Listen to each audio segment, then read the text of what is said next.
संसद भवन के अंदर मुस्लिम सांसद को गाली देने वाले रमेश बिधूड़ी को अब भारतीय जनता पार्टी ने एक बड़ा इनाम दे दिया है। जी हां, ये भारत के लोग इंतजार कर रहे थे, एक पक्ष इंतजार कर रहा था कि रमेश बिधूड़ी के ऊपर कार्रवाई होगी, शायद प्रधानमंत्री जी उनके ऊपर कार्रवाई करेंगे, उन्हें पार्टी से निष्कासित कर दिया जाएगा, उनके ऊपर जो है ओम बिरला जी जो कि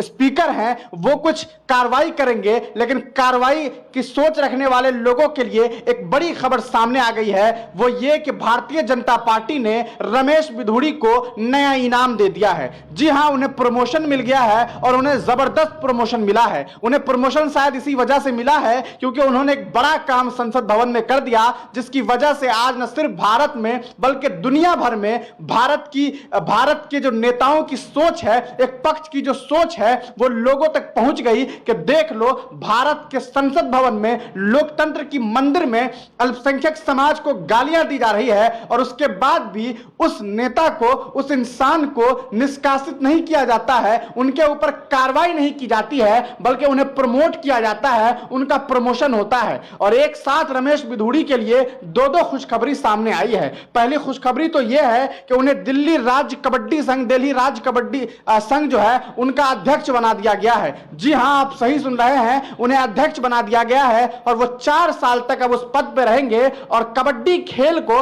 आगे बढ़ाने का काम करेंगे और दुनिया भर में देश का नाम जो है वो और ऊपर ले जाने का काम करेंगे। हालांकि वो देश का नाम जितना नीचे ले जा चुके हैं, अब शायद कोई उम्मीद नहीं बची है कि वो उससे ऊपर आ पाएंगे। कहा जा रहा है कि भारतीय जनता पार्टी के जो ये सांसद हैं, उनकी जो नीति है और उनकी जो सोच है वो अब उनको प्रमोशन देने में काम आने लगी है। आपको बता दें कि उन्हें न सिर्फ कबड्डी संघ का अध्यक्ष बनाया गया है, बल्कि राजस्थान के टोंक विधानसभा क्षेत्र का टोंक का जिला प्रभारी बना दिया गया है। जी हां, आप सही सुन रहे हैं, मतलब यह कि सचिन पायलट जो कि कांग्रेस राजस्थान के जो एक बड़े नेता है, उनका जो क्षेत्र है टोंक विधानसभा क्षेत्र, वहां के जिला प्रभारी अब साहब को बना दिया गया है और अब ये साहब वहां पर जाकर के सचिन पायलट के खिलाफ चुनाव लड़ेंगे या फिर चुनाव लड़वाने का काम करेंगे।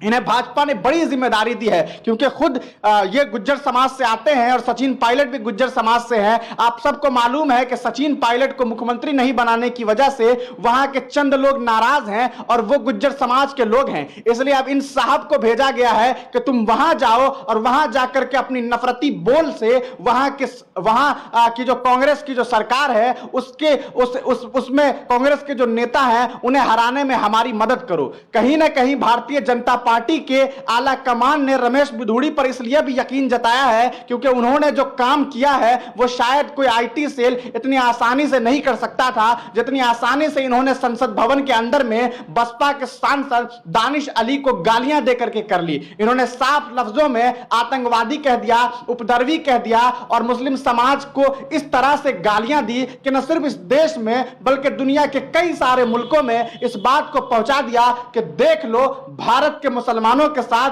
भारत के अल्पसंख्यकों के साथ हम क्या सुलूक करते हैं और हम क्या कुछ कर सकते हैं। इस पूरे मामले के बाद लोगों को इस बात का इंतजार था कि शायद प्रधानमंत्री जी एक दिन तो बोलेंगे, लेकिन उन्होंने तो ऐसी चुप्पी साध ली, उनके लब तो ऐसे सिल गए मानो पता नहीं उनको क्या हुआ, वो कुछ बोलना ही नहीं चाह रहे हैं। शायद वो बोलना चाह भी रहे होंगे कि हम उन्हें दिल से माफ नहीं कर सकते, लेकिन वो ऐसा नहीं कह सकते हैं क्योंकि उन्हें इस बात का डर है कि कहीं ऐसा ना हो कि हमारे कुछ कह देने से हमारा वोट बैंक बिगड़ जाएगा। तो ये भारतीय जनता पार्टी है जो ऐसे पोजीशन पर, ऐसे वक्त पर आकर के अपने नेताओं को प्रमोट करती है और उन्हें आला से आला मकाम पर ले जाने का काम करती है। दिल्ली के कबड्डी संघ का अध्यक्ष बनाया गया, साथ ही साथ उन्हें राजस्थान के टोंक विधानसभा क्षेत्र की जिम्मेदारी दे दी गई, टोंक जिला का प्रभारी बना दिया गया। उन्हें चुनाव लड़वाना है, उन्हें गुज्जर समाज को खुश करना है और गुज्जर समाज को तोड़ना है ताकि वो भारतीय जनता पार्टी को वोट दे सके और सचिन पायलट को वहां से हराया जा सके। इस पूरे आप पूरे मामला को अगर समझ पा रहे होंगे तो आप खूब समझते होंगे कि आला कमान को इन पर कितना यकीन है कि पहले तो वो गालियां दे रहे हैं, पहले तो भारतीय जनता पार्टी के कुछ नेता कम से कम ये भी कह रहे थे कि उन्होंने जो कुछ किया वो सही नहीं किया, लेकिन उसके बावजूद उन्हें प्रमोशन दी जा रही है और ऐसे प्रमोट किया जा रहा है और सामने वाले लोगों को बताया जा रहा है, एक पक्ष को बताया जा रहा है कि तुम यहां पर रह करके कुछ कर नहीं सकते, हमारी सत्ता है, हमारी मर्जी है, हम जिसे चाहेंगे उसे आगे बढ़ा देंगे, हम जिसे चाहेंगे उसे पद देंगे, हम जिसे चाहेंगे उसे गरिमा देंगे, हम जिसे चाहेंगे उसे जिस जगह चाहेंगे वहां का नेता बना देंगे। और कहीं ना कहीं भारतीय जनता पार्टी ने अपनी सोच दिखा दी, अपनी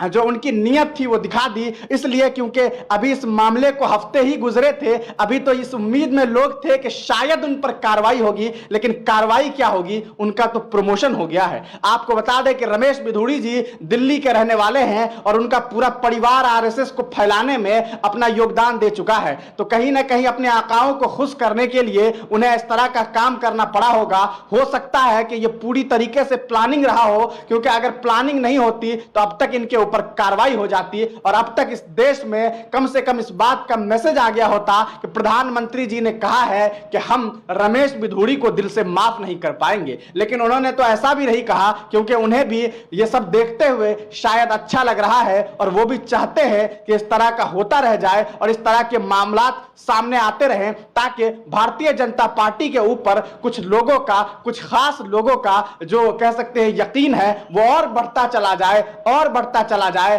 और लोग रमेश बिधूड़ी जैसे बदतमीज नेताओं के नाम के साथ जिंदाबाद का नारा लगाते रहे। तो आज के भारत में यह असल में हकीकत है कि आप मुसलमानों को गालियां दीजिए, आपको प्रमोशन मिल जाएगा।